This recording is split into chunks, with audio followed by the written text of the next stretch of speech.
If you have turned on the TV or connected to the internet in the past month, you've surely noticed that Donald Trump has won the 2024 US presidential election. The Republican Party has also won control of the US Senate and the House of Representatives too, meaning that Republicans have a simple majority control of the government. In this video, we'll take a look at what this could mean for American public transport. Before the video starts, please consider subscribing, it would be much appreciated. Thanks, and on to the video. Let's start off with the largest passenger train operator in the country, Amtrak. Under the Biden administration, billions of dollars were invested into Amtrak to improve service, modernize rolling stock and train station, repair critical infrastructure, etc. While we haven't had concrete promises from Trump on Amtrak funding, I think it's fair to assume that this period of passenger rail investment growth is going to come to an end in 2025. For example, in 2017, right after assuming the presidency, Trump proposed a large funding cut to Amtrak, which would make hundreds of towns and cities across the country lose access to vital passenger train service. The gist of this proposal was that Amtrak's long-distance services, shown in gray on this map, continued to be unprofitable for Amtrak.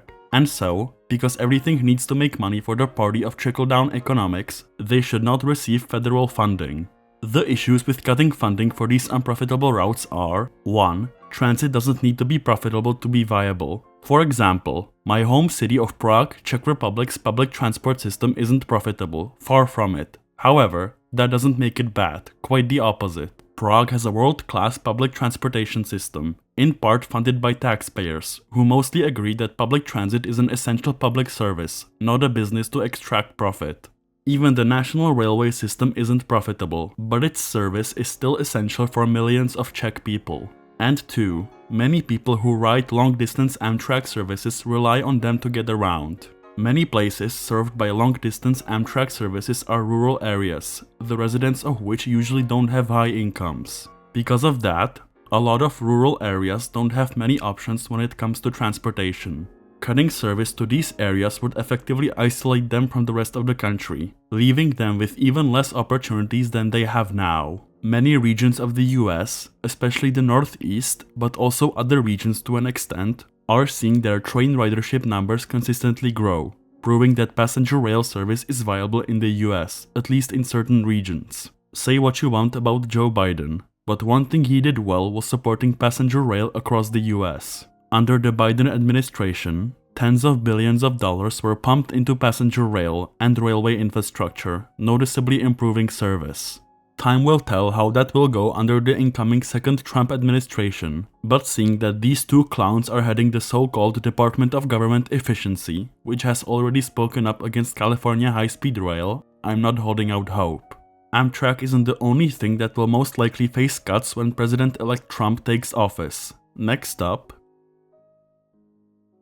as previously mentioned, the Department of Government Efficiency's co-head, Vivek Ramaswamy, expressed his disdain for the California high-speed rail project, calling it a wasteful vanity project. A similar sentiment was felt in 1960s Japan, while the first Shinkansen bullet train line was being built. Originally, the project's costs were estimated at 200 billion yen. However, numerous cost overruns meant that the final price of the Tokaido Shinkansen, connecting Tokyo and Osaka, came up to 380 billion yen. The backlash was so great that the president of the Japanese National Railways, Japan's national railway operator back then, resigned. Ultimately, the line was built and went on to revolutionize intercity travel around the world. California's high-speed rail project, connecting San Francisco to Los Angeles in its final phase, is facing similar challenges.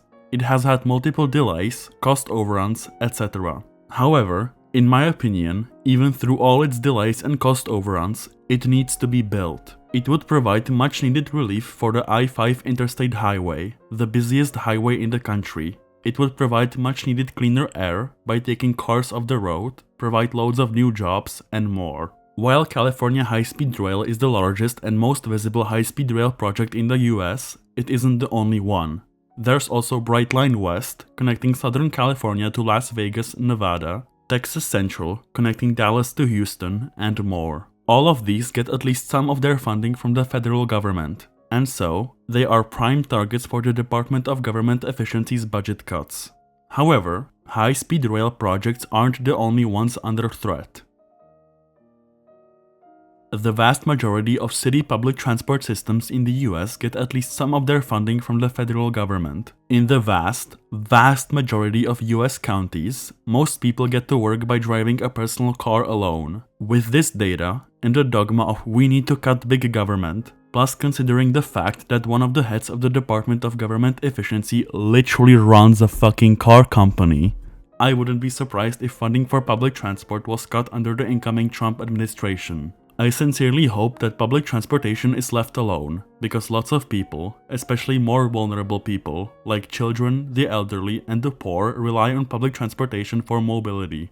This isn't to say that only children, the elderly, and the poor ride transit. The demographics of public transport users are incredibly diverse and include everyone, from every age, racial, and social group. However, in most of the country, public transportation is stigmatized as something only the poor use, because they can't afford to take the better option. Seeing as both of the heads of the Department of Government Efficiency are billionaires, and Elon Musk is the wealthiest person in the world, mostly with the value of Tesla shares, which contrary to popular belief of tech bros, is a car company. Public transportation unfortunately seems like a prime target for budget cuts. Needless to say, cutting public transportation really won't solve America's transportation problems. More cars on the road will only cause worse air quality, more noise pollution, more isolated and divided communities, less economic growth, more traffic, and more problems. Everyone has been saying this for years now. Engineers, urban planners, even us, the nerds who make videos about transport and urban planning in our rooms. Just one more lane, bro, is not the solution for traffic.